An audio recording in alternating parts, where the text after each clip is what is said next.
하나님께서 말씀으로 우리를 만나 주실 줄 믿습니다. 이스라엘이 왕을 요구합니다.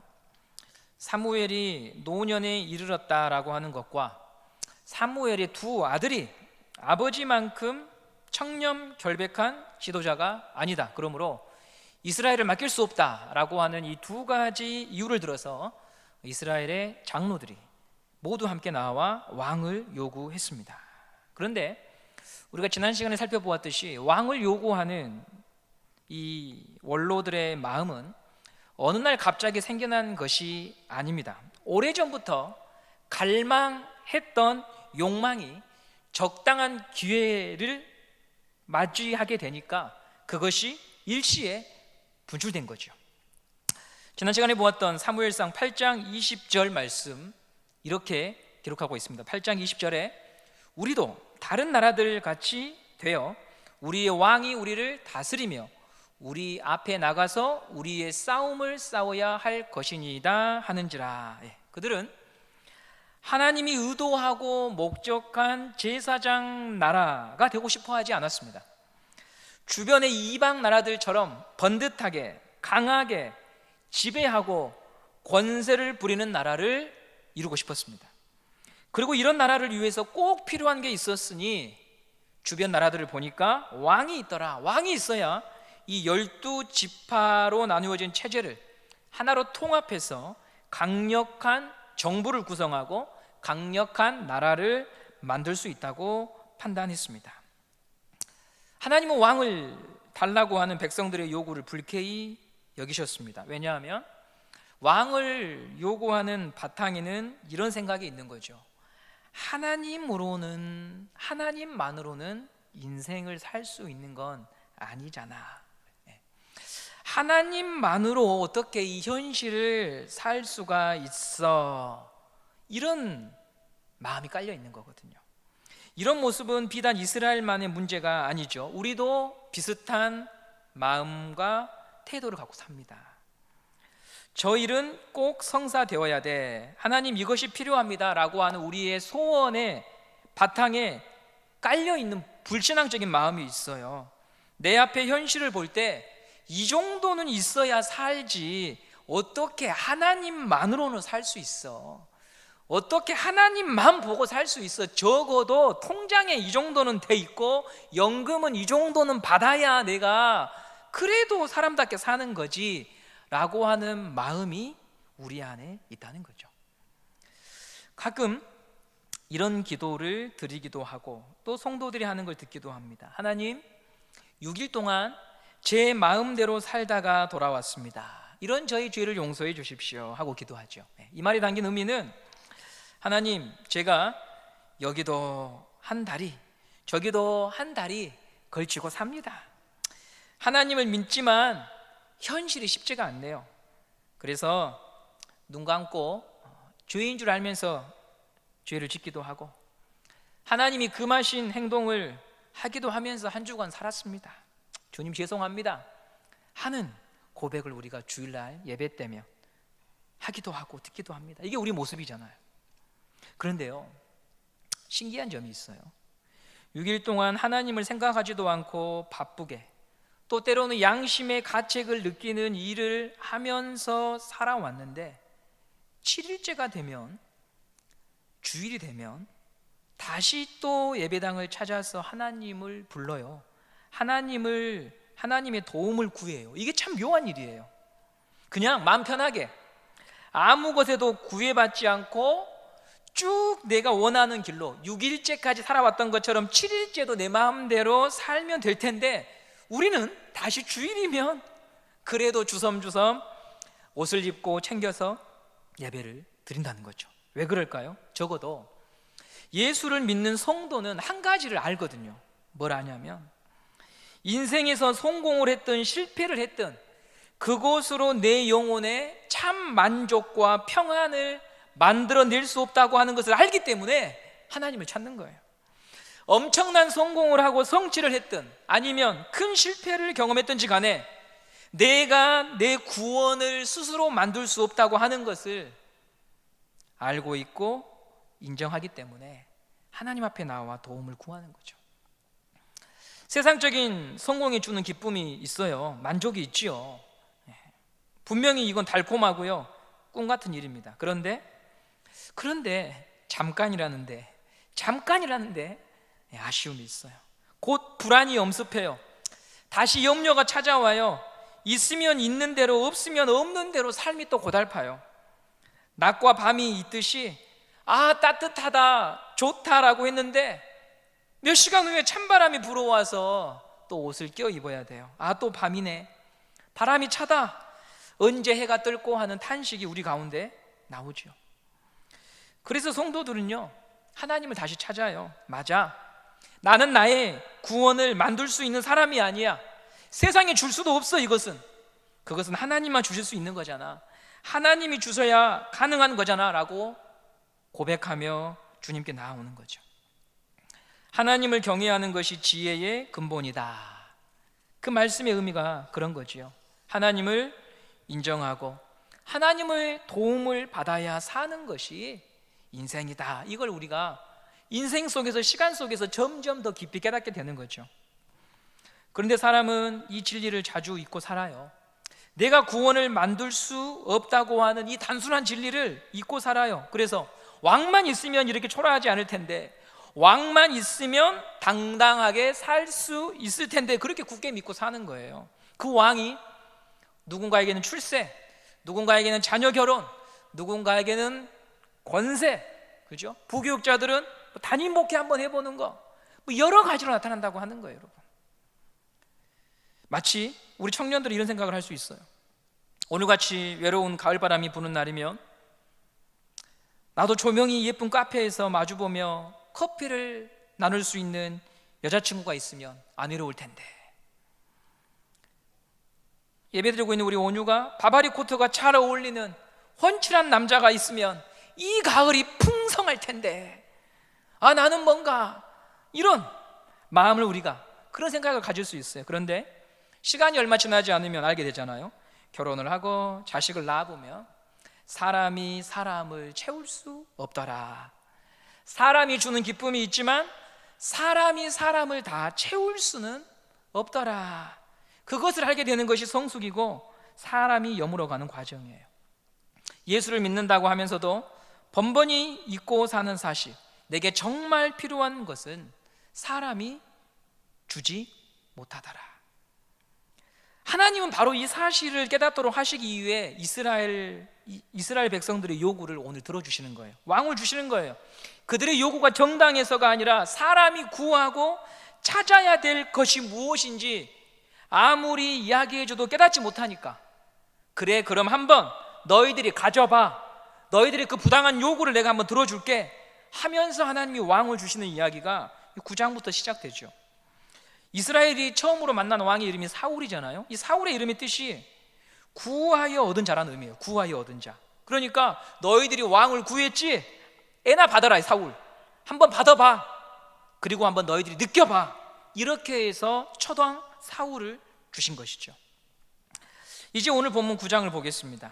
1절 2절 우리 한번 같이 읽어보도록 하겠습니다. 9장 1절 2절입니다. 시작.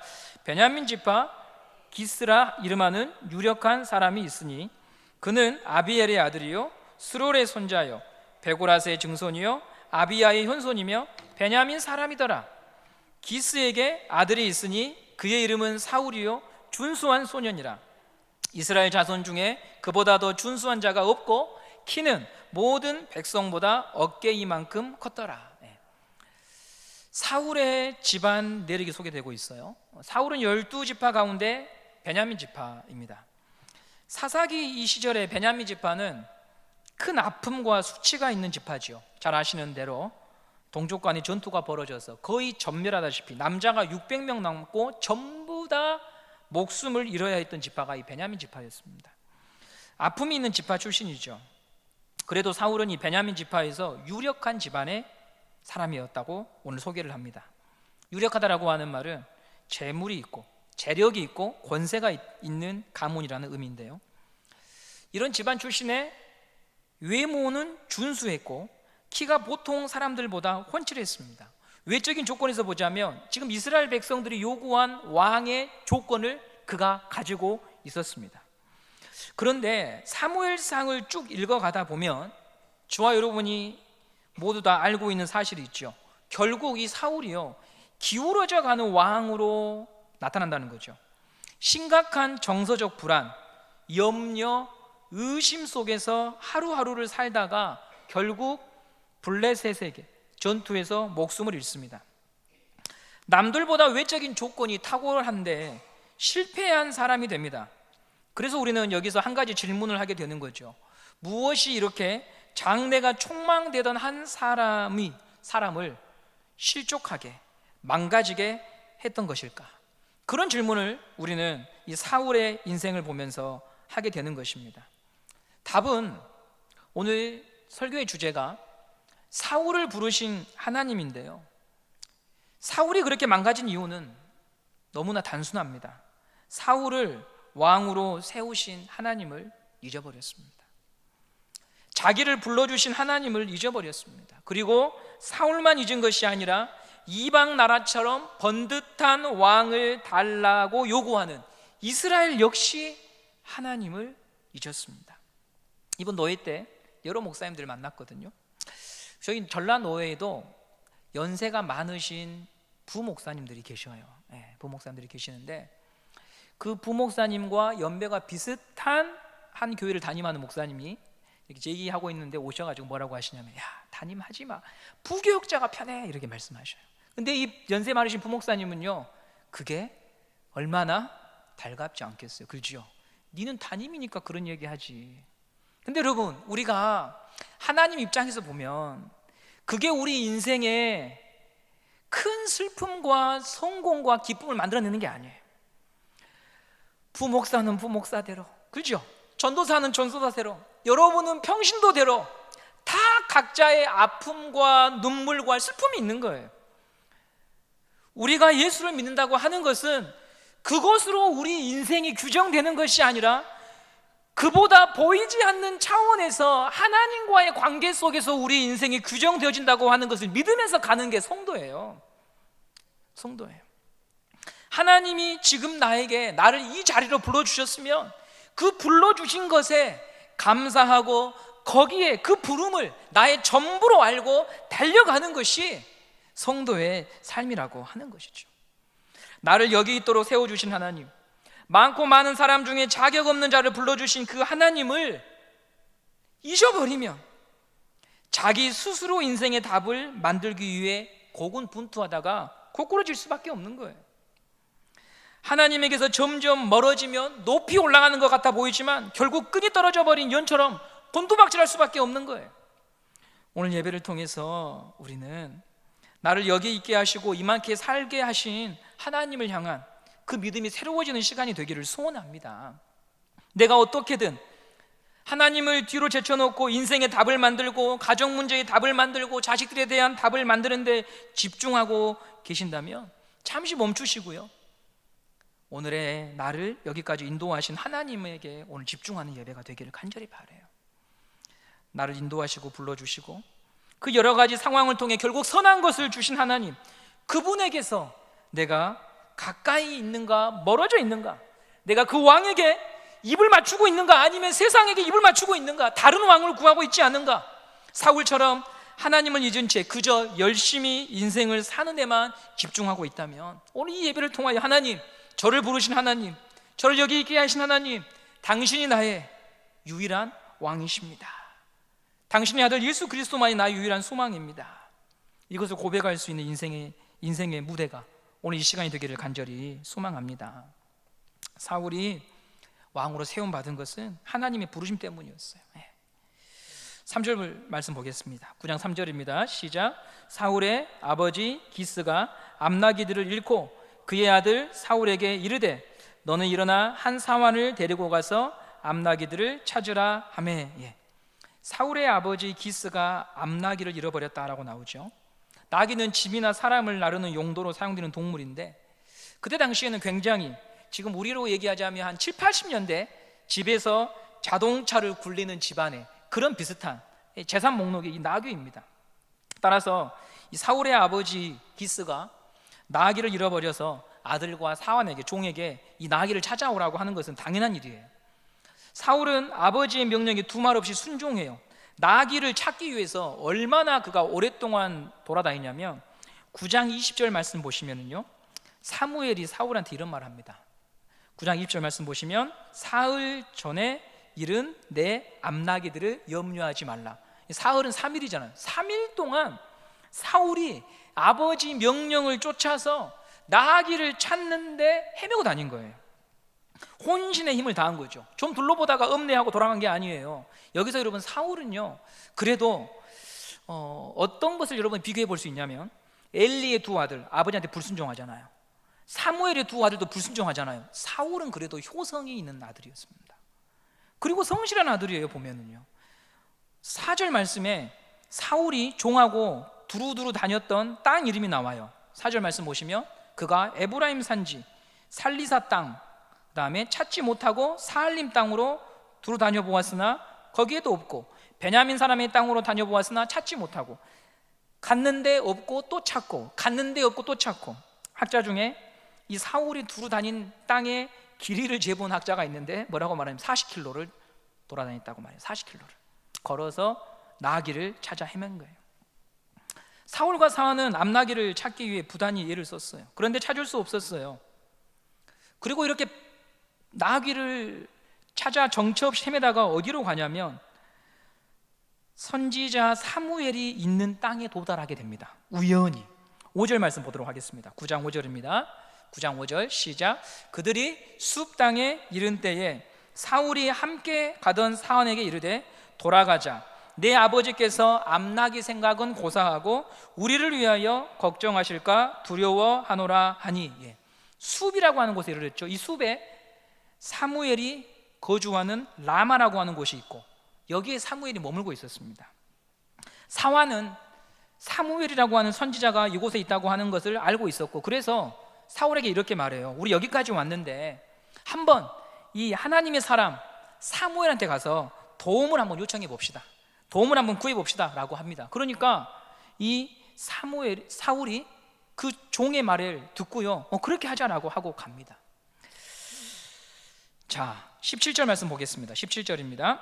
시작. 사무엘이 사울을 볼 때에 여호와께서 그에게 이르시되 보라, 이는 내가 내게 말한 사람이니 이가 내 백성을 다스리라 하시니라. 이렇게 해서 사완 때문에 사울과 사무엘이 만나게 되죠. 우연히 된 일인데 하나님이 개입하셔서 사울을 사무엘 앞으로 인도합니다. 우리는 이 본문을 통해서 한 가지 알 수 있는 교훈은 뭐냐면 세상에 우연은 없잖아요. 그래서 그것을 우리가 성도가 믿는다면, 하나님을 믿는다면 하루를 살아도 아무렇게나 살 수 없는 거예요. 우연한 일을 만나도 그 일을 최선을 다해서 감당하는 사람이 되어야 되는 거예요. 사울이 아버지 말씀에 순종하지 않았으면 사무엘 못 만났겠죠. 그런데 사울이요, 비록 적어도 아버지의 말씀에 순종하고 사완의 말에 동의해서 내가 주인이고 너는 종인데 왜 나한테 이렇게 시켜, 이렇게 말하지 않고 그 말에 동의했기 때문에 사무엘을 만나게 됩니다. 이보다 더 여러분과 오늘 이 본문을 가지고 나누고 싶은 말은 뭐냐면요, 사무엘의 입장이 한번 되어 보십시오. 사무엘은 왕을 세우는 이 일이 마음에 들지 않았어요. 개인적으로도 그랬고 공적으로도 굉장히 불쾌한 일이었어요. 그러므로 사울은 사무엘에게 불편한 사람입니다. 마음을 다해 이 사울을 왕으로 세우는 일에 동참하고 싶지가 않았을 거 아닙니까? 여러분 어떻습니까? 마음에 들지 않은 것을 해야 될 때 우리 기분이 어때요? 언짢잖아요. 그렇죠? 얼굴에 싫은 태가 나잖아요. 그런데 이 9장을 보면 사무엘이 사울을 만나고 교제하고 식사하고 하나님의 말씀을 전하는 과정 속에서요, 한마디 불평도 안 나와요. 이의를 제기하지 않습니다. 하나님께서 그에게 지시한 대로 하나님의 말씀을 전하고 기름을 붓고 또 식사 모임을 갖게 되는데 30명의 유력한 지도자들이 이 식탁 모임에 초대될 때 가장 높은 곳에 누구를 앉히냐면 사울을 앉혀서 식사를 합니다.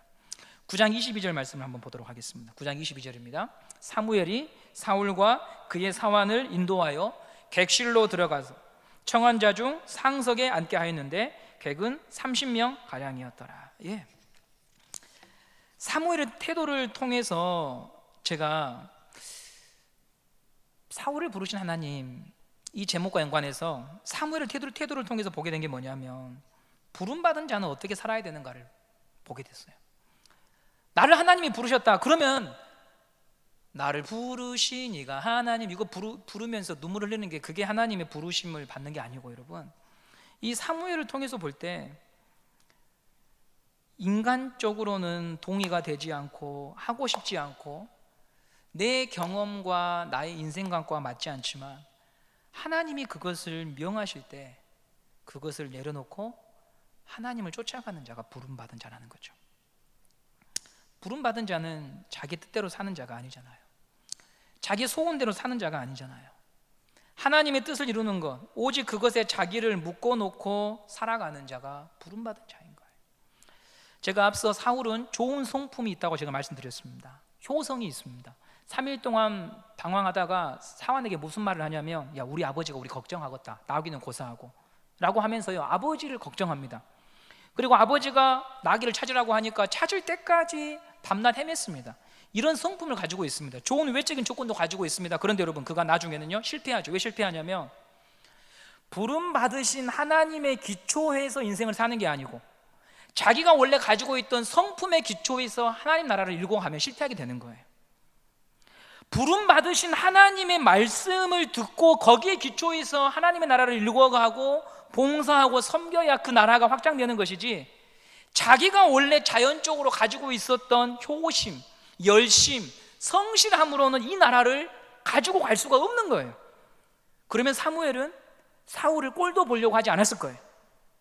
그런데 하나님이 사무엘에게 내가 보낸 이 청년이 내가 세울 왕이다 라고 하자, 자기 마음에는 이스라엘의 왕정 제도라고 하는 건 필요가 없었는데 하나님이 그에게 그것을 말씀하시자 그는 그의 생각과 고집을 십자가에 내려놓고 그냥 하나님의 그 말씀에 자기를 맡기잖아요. 이게 나를 부르신 하나님을 고백하는 삶이라는 거죠. 그래서 여러분, 설교를 준비하는 내내 마음이 무거웠어요. 왜냐하면 아직도 내 마음과 감정에 치중하는 저를 너무나도 잘 알거든요. 내 경험과 생각에 깊이 빠져 있는 나를 너무나도 잘 알거든요.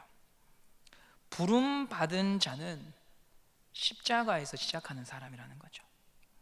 부름 받은 자는 하나님이 그렇게 말씀하셨다라고 하는 그 한 가지 이유 때문에 목을 매달고 사는 사람이 하나님의 부름을 믿고 사는 사람이라고 하는 거죠. 자기가 갖고 있었던 원래의 성품과 경험에 기초해서 인생을 이뤄가는 게 아니라 하나님이 이렇게 말씀하셨기 때문에 라고 하는 바탕에서만 살기로 작정한 사람이라는 거죠. 하나님이 그렇게 하라고 하시면 거기에 나를 붙잡아 두고 가는 사람, 그게 바로 나를 부르신 하나님을 믿는 사람이에요. 사울은 좋은 성품이 있었고 좋은 가문이 있었고 좋은 실력이 있었지만 자기가 가진 성품과 실력과 자기가 가진 경험에서만 계속해서 인생을 살아가자 하나님 나라를 이루어가지 못하는 실패한 자로 전락하게 됩니다. 반면에 다윗은 어떻습니까? 그도 실수했고 그도 잘못한 일이 많았지만 하나님이 말씀하시면 다시 모든 인생의 출발점을 그 말씀에 기초하여 회개하고 돌이키고 살아갈 때 하나님이 그 인생을 긍휼히 여겨 주셨던 것입니다. 우리가 하나님이 나를 부르셨음을 믿는다고 하는 것, 그냥 나 혼자 감정에 도취되어 찬양 부르는 게 아니라 하나님이 내게 이 말씀하시니 나는 거기에 나를 내려놓겠습니다. 이것이 되는 자, 그런 사람이 있을 때 그 공동체가 아름다워지는 거죠. 그런 분이 계실 때 이 혼란한 시대가 그래도 패역한 길로 가지 아니하고 이스라엘이 하나님을 향하여 갈 수 있었던 것이었습니다. 이 마음을 가질 수 있도록 오늘도 하나님 앞에 엎드리고 은혜를 구하는, 도움을 구하는, 나는 내 힘으로 그것을 할 수 없는 자임을 고백하는 하나님의 백성들 되시기를 간절히 소망합니다.